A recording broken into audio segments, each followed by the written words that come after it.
Welcome to Unbiased Recovery, sponsored by Meta Addiction Treatment. I'm Ed LePage. I'm Casey Hurley. And we got Rocco here today. Thanks for having me, Yeah. guys. How you doing, brother? Rocco, Glad to be here. a man of many ventures, many stories, a good friend, you know. I guess, you know, one of the main reasons here that you're here is that you're a guy in long-term recovery, Correct. right?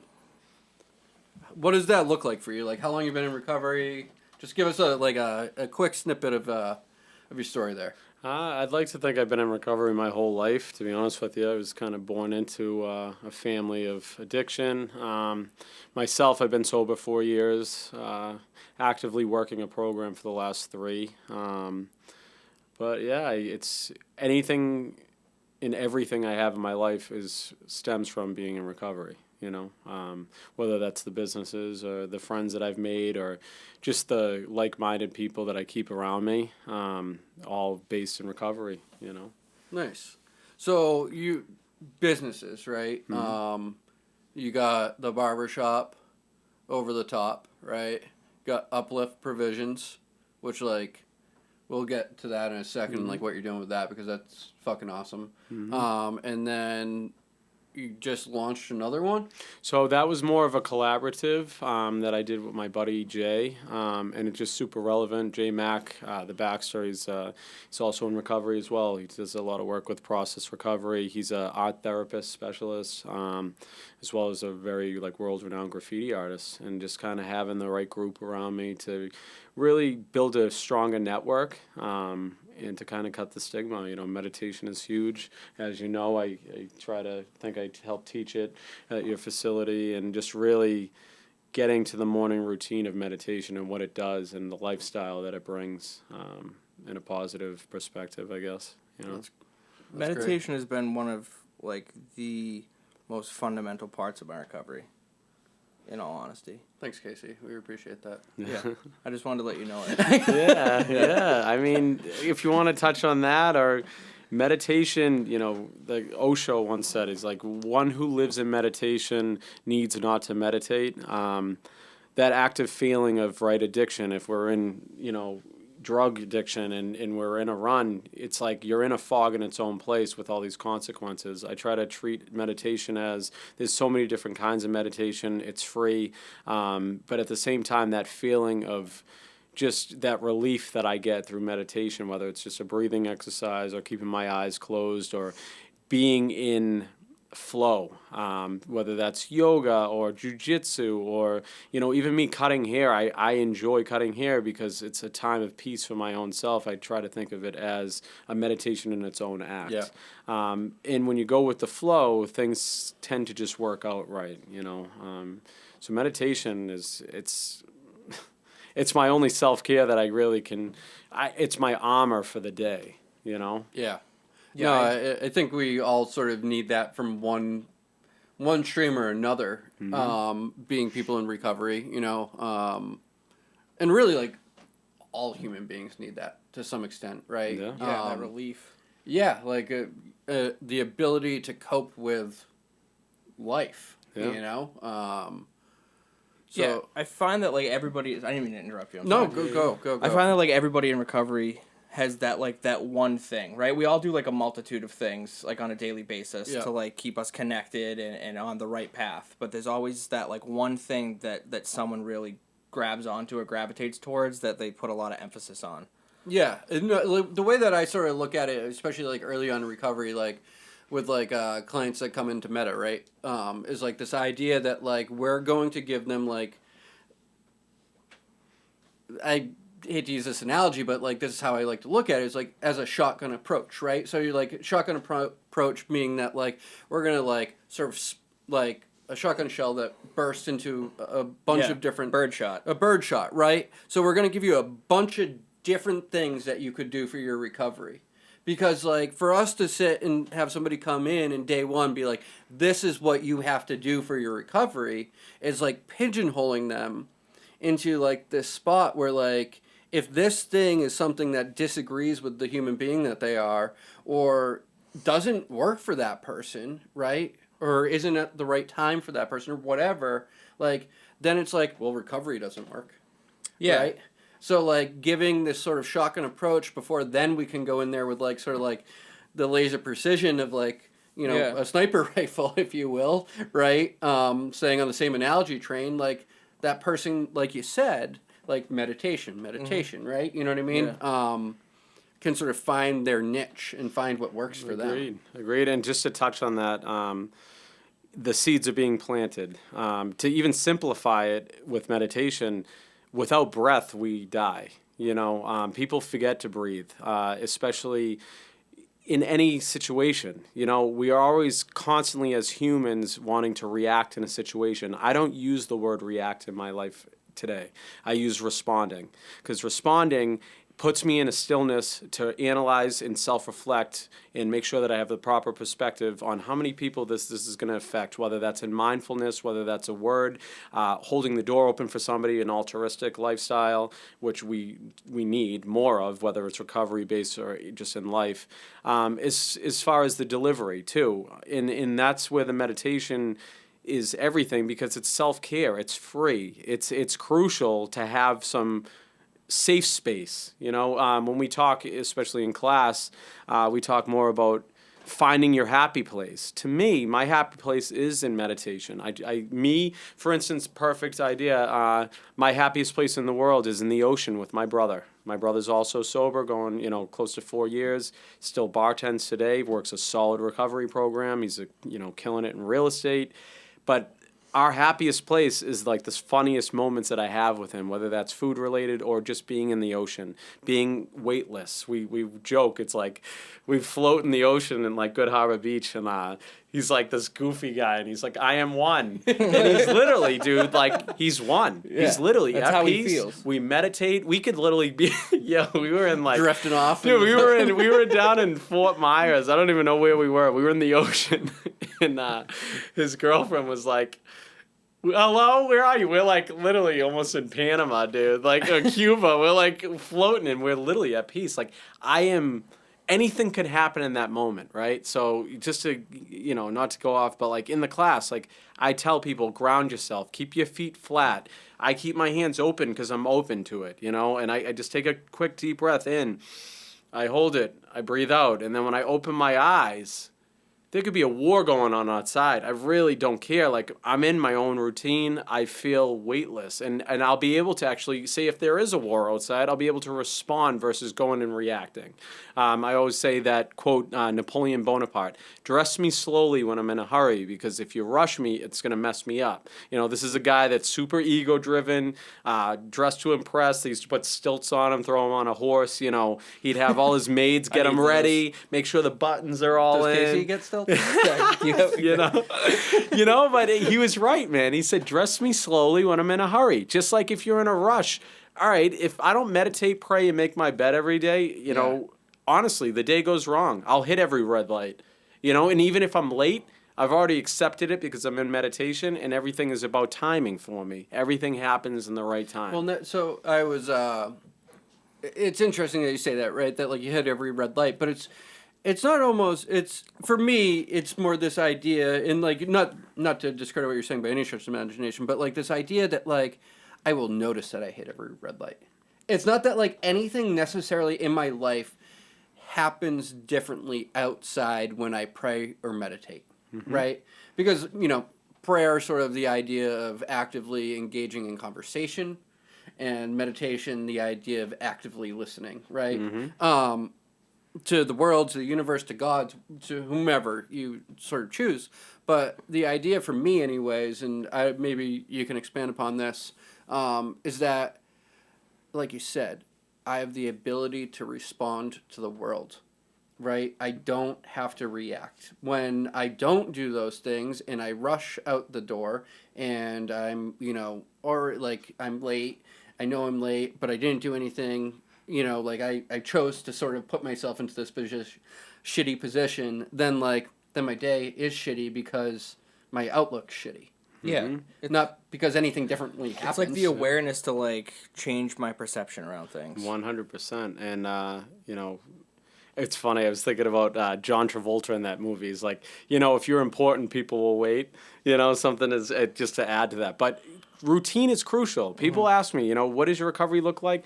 For whatever reason, whether it's recovery or not, having a routine. I say this, and I said this in the class yesterday. I said, having a morning routine, you can get sideswiped. You're going to have all these different challenges and obstacles hit you. But at the end of the day, if you're still waking up doing your same routine, they're going to eventually deflect off because you're not going to allow that to keep affecting you. And that can go down the lines of healthy boundaries with family. That can go around just having a routine with your family. Like, I need to get home by 7 to have dinner with my fiance. I need to be able to take my dogs out and get them their medication or whether they're in the crate to make sure that I'm keeping her on her routine, for her well-being. And that's huge. And then if you want to touch on prayer, I don't care what anyone believes in, whatever. You should believe in something or at least believe in yourself. I like to hit my knees because it's humbling for me. I'm a very ego, selfish person. I have been my whole life. I've been working on it. But, humbly said, I hit my knees because I like to believe that there's something bigger than me, whether that's the universe, whether that's God, whether that's Allah, whatever it looks like.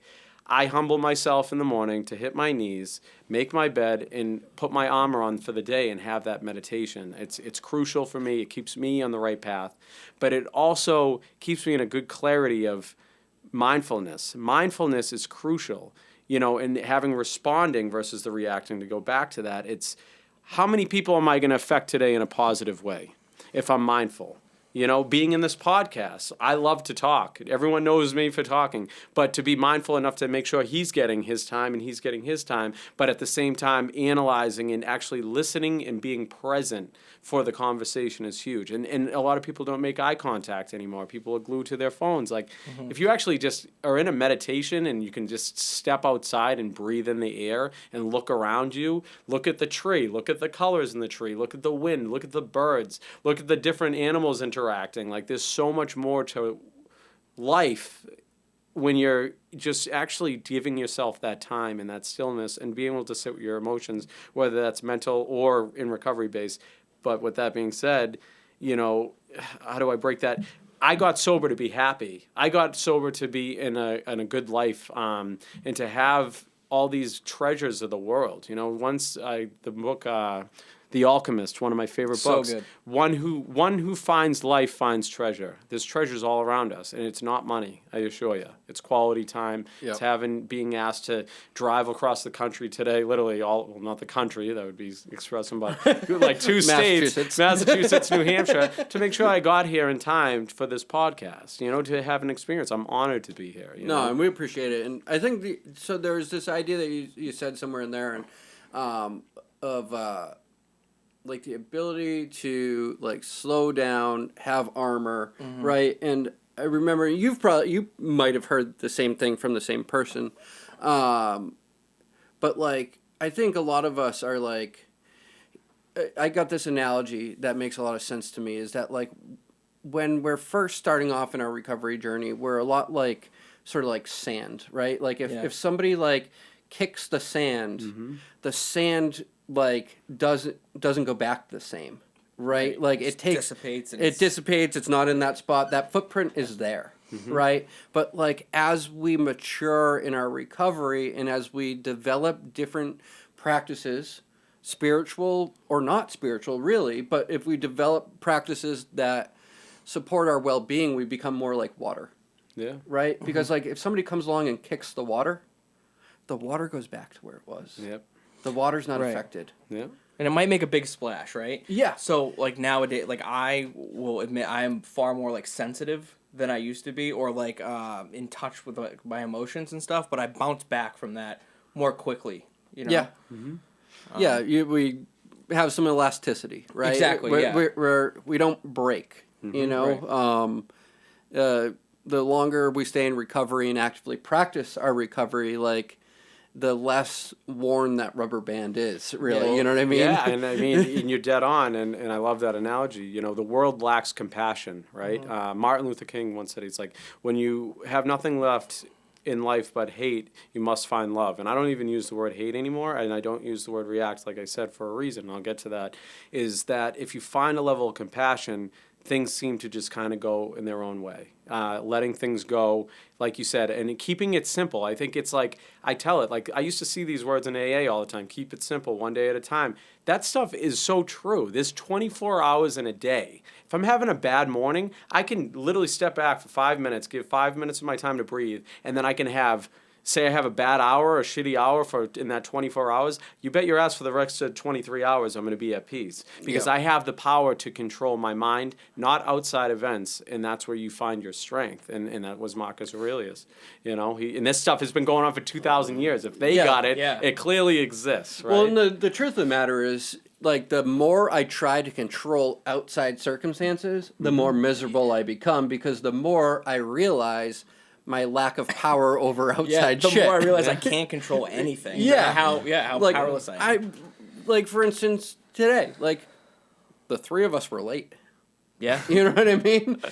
Like, let's be honest here. You know what I mean? But, like, it was outside circumstances that if I, like, had been trying to force Casey with my mind, like, ridiculously, to be on time, like, what would that have done besides cause friction between the two of us? Mm-hmm. You know, it's like calling someone and being like, "Dude, you need to hurry up." It's like, well, I can't go any faster. You know what I mean? Like, instead of just being like, well, they'll get there when they get there. Not that you did that, but I honestly didn't even think that you were late until you texted me. There you go. And that's the beauty of like-minded people. Like, you're right, the control freaks and all that. But I'm going to finish my day with my buddies to do a podcast. Like, I taught a class today up in Hooksett, New Hampshire, Empire Beauty. I had my videographer. My day's been going. This is at peace to me, because here I'm not trying to sell you guys anything. I'm here because of me doing the right thing persistently has led me in a situation where you've allowed me to go and teach a class at your facility, to allow having, Casey as a friend, like, people that I need around me by me doing the right thing. And that goes back to keeping it simple, having a routine and keeping it simple. I don't allow chaos in my life. If I do, I can function through it because I do have my routine and my armor. But in reality, I keep it simple. I keep my day planned. I hit one task at a time. Anything could happen. Anything could happen throughout the day that could throw something off, and it might not work out. But to have faith that everything is already pre-written, and this goes way back. We just had this conversation with my buddy today in the car, and to not live in regret. Like, of course, there's things in our past, in all of our past, that we might feel like it's a regret.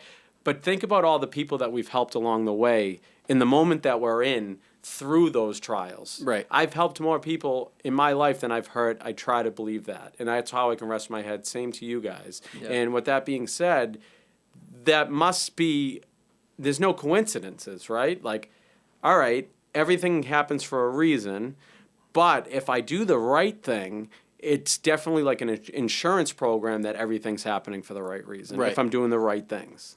Well, and you'll find the right reasons within it, right? Mm-hmm. I was at this meeting last night, and this guy was talking about the idea that he refuses to look at any situation as negative. He refuses to allow any situation to be negative. Mm-hmm. And then he talked about, like, his 16-day-old baby dying. Like, and it must have been years ago. And he's like, if I can find the positivity in that situation, there is no situation in my life that I cannot find the positive in. He's like, he was talking about, like, needing to have something done to, physically done, and blah, blah, blah, like, and insurance and yada, yada, yada, holding it up. Mm-hmm. And he's like, you know what? Like, I don't know what it is yet.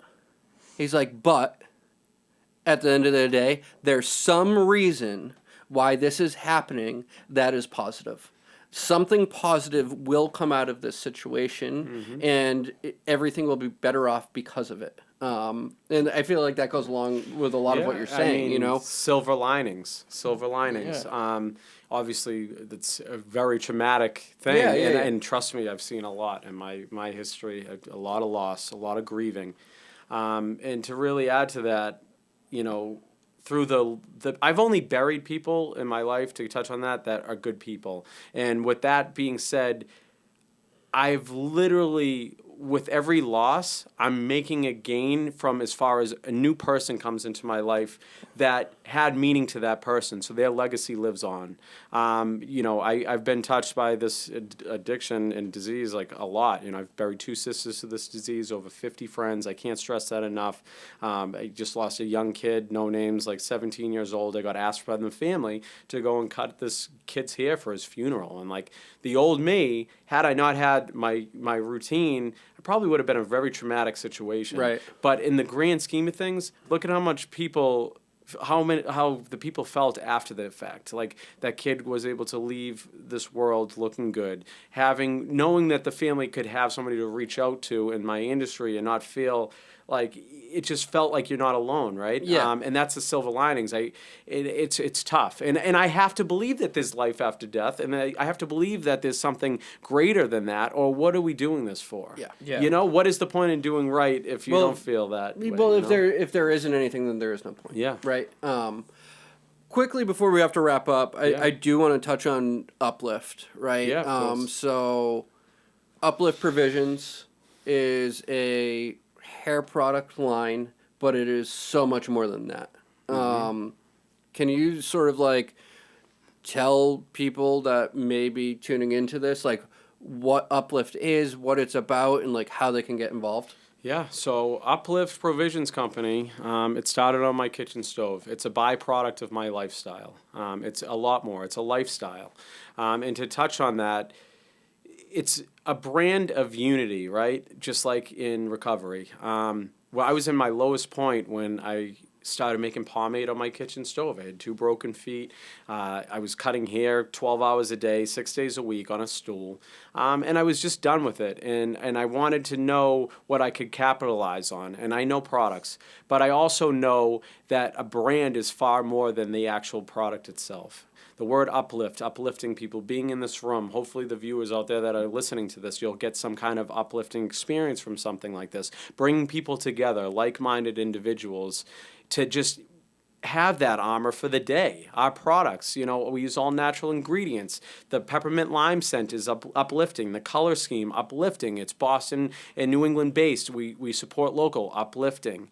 The product uplifts the hair. But at the end of the day, we put... I see what you did there. Yeah, we put uplifting quotes on the products, like Marcus Aurelius one, Lao Tzu, our clay product, our styling compound. Is that how you know so many quotes? I'm a spiritual being, man, and I like to learn and have that knowledge. Meditations over Exactly. and over again. Exactly. So uplift to me it's more. It's tattooed on my neck. It's my life, right? So, of course, I'm in a cutthroat industry.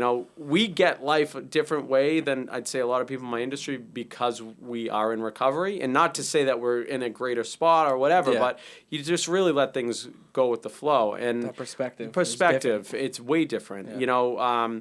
Don't forget, like, obviously that ego jumps in. It's like, I dude. see competition out there, blah, blah, blah. But Crush them. The only competition at the end of the day is me, because I'm trying to do this far more than just for money. It's more than money. It's to leave a legacy, in everything that I've gone through my journey. Just to think of how many people, like, come together at my events when we throw these events, and having the little guy go and compete next to the bigger guy on a stage at a hair show, or having my buddy today, Jonathan Caruso, to do his filmology and just really let him just steal the show, and letting my buddies from Homegrown Barbershop today like steal the show at Hookset in Hookset at the Empire Beauty, and just watching them do what they did by the byproduct of I orchestrated this, and it wasn't for a self gain, Uplift it's everything. It's my journey. It's my life. It also, as of 2021, every unit of product sold, a portion of the proceeds goes to the Family Restored. What is the Family Restored to me? That's a support group that I've spent time in those doors. I've spent times in those rooms with families that have been struggling with their loved ones' addictions. I know the pain of the grief. I've lost my sisters. I've almost lost my brother, myself, my friends. I've been in those walls as on both spectrums of my own addiction on that, and as well as a scholarship fund to help addicts, or not even addicts, just good people trying to get on their feet again. Yeah, help people find recovery. So right? to cover that, it's breaking the stigma. Uplift isn't just for recovery, it's for the world, and to put a demographic on my product, whether unisex or different types of hair, no, it was built for everyone, and it just happens to have a good product. You know what I mean? The word uplift. Can I use it for my hair? Yeah, you go ahead. Shave gel coming out, shampoo coming out, a conditioner, and it's just so much more. It's but don't forget, that ego comes in. It's you see your product, dusty on a shelf. I'm going to go in and clean that product and make sure it looks good on the shelf. I go that extra mile. So I think that's important to realize, though, is just because you try to live a spiritual life, right? And sure, maybe ego, right? Mm-hmm. But taking pride in what you do and wanting to do well and wanting to succeed are, in my mind, spiritual virtues. Mm-hmm. It's not a negative. Mm-hmm. There's no need to sort of quell, dampen the flame. I think it's how you use your pride. Exactly. Mm-hmm. Right. You can be prideful in pride and ego, right? Two In a different things, right? humble way too. Right. As well, pride can be you know what, I'm say you're living in a sober house or something like that. I am gonna clean the shit out of that floor. Yeah. You know what I mean? Yeah. Take some pride in what you're doing. Yeah. But Some humble pride, right? Yeah. Yeah. There's a difference between being humbly proud and then overtly throwing it out there in a self-seeking, egotistical way. Well, what are you doing behind the closed doors? Right, that's what really and matters. that's what's beauty too with my crew, especially with Uplift. It's what are you doing outside the barbershop? What are you doing outside of your photo shoots? And are you holding the door open for people? I don't care about money. I don't care about fame and social media following. I care about, are you helping that person that's in need? That's uplift. You're uplifting somebody. Right. And that's what it comes down to. It's really.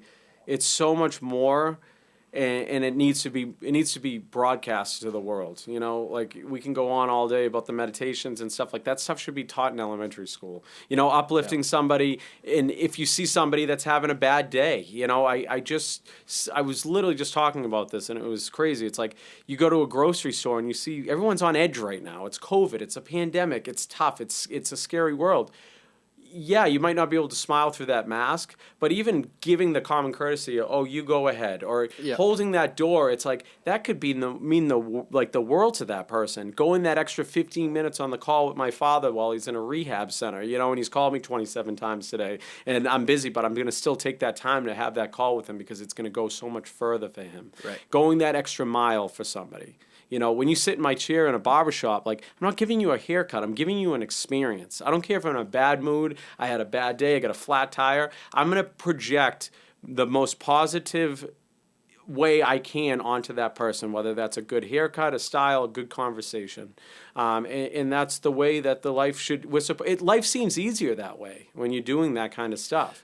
It seems daunting when you're not. Yeah. But once you start doing it, life is easier. It's way easier to be nice and kind to people than to just have a negative outlook and find. Well, it's being water versus sand. And I just literally, I know we're cutting on time, but I just got this conversation. I was in a meeting not too long ago, and a good friend of mine was talking about this story of a high school student who was getting bullied a lot in his sophomore year in high school, and he had a bunch of books. He cleaned out his locker. He was on his way out, and somebody tripped him in the hallway. All his books fell to the ground, and this random stranger came out of nowhere and helped him pick up his books and helped him to his car to get his stuff in his car. And he said thank you. And 2 years later, he's now a senior in high school, and he's speaking in front of the group. He wanted to touch on and thank his friend that had helped him, that they created such a close bond after that day. And he admitted in front of the whole school, I was on my way to go commit suicide that day. I was cleaning out my locker because I had done it, and I was completely just finished with the world. I felt so alone, and this guy out of nowhere decided to help me pick my books up after somebody had tripped me, to help me go in. And whether there's God or spirituality, a higher power, he spoke through that person that day. And now my life is complete in full because of this one little bit of common courtesy. Act of kindness. One act of kindness goes that far. And just to finish on that, that to me is life. That's fulfillment. You know, I can go on the road and sell, I don't know how many cases of pomade to any mom and pop shop. I can cut hair all day, but giving myself the time on a Monday to go in front of your class and these people that you could potentially save someone's life, or at least potentially give them the seeds to have their own kind of journey. Right. You know, we know what we can accomplish when doing the right thing, but imagine what the world can accomplish by you giving them that chance. And that's what it's about. That's fulfillment to me. That's worth more than any dollar amount in the world. That's fulfillment. That's me living my recovery because I got sober to fill a spiritual void in my heart, to now have fulfillment through action. And action is to give back. You have to give back what we once took, and then you got to continue to give back because it feels good to do so. And it's selfish in its own way, but it's good to have your own kind of selfishness, you know? And it's not like, all right, I'm not filming feeding the homeless. You know, and sometimes, you know, people, that's a huge argument here, too. That's another one. By the way, you know, let's not go down that road. All right, quick. But I see that all the time where it's like, you know, oh, that, you believe you filmed that? Like, of course, that's self-seeking in its own way, and it's crazy, but the world is in such a dark place right now. It brings awareness. It brings awareness, and I'd rather see that than an Instagram model taking 600 selfies. I'd rather see somebody portraying an act of kindness, and I'm not saying I would ever do that, but, like, that's what it's all about. You know, that's what life is. I believe we're here for. Well, you know, Absolutely. you know, so heavy stuff. Yeah, real I drank heavy. A lot of coffee today. Heavy for a Wednesday night. But yeah, no, dude, we really appreciate you coming on. We appreciate having you at Meta. Yeah. Your blessing. You truly are an inspiration to a lot of people. You really are. What you've done in your life, what you've overcome, and the way that you continue to give back is really inspirational. So thank you, Rocco. Yeah, I appreciate thank you it, for guys. listening, Thank you. and we'll see you next Wednesday. Thanks, guys.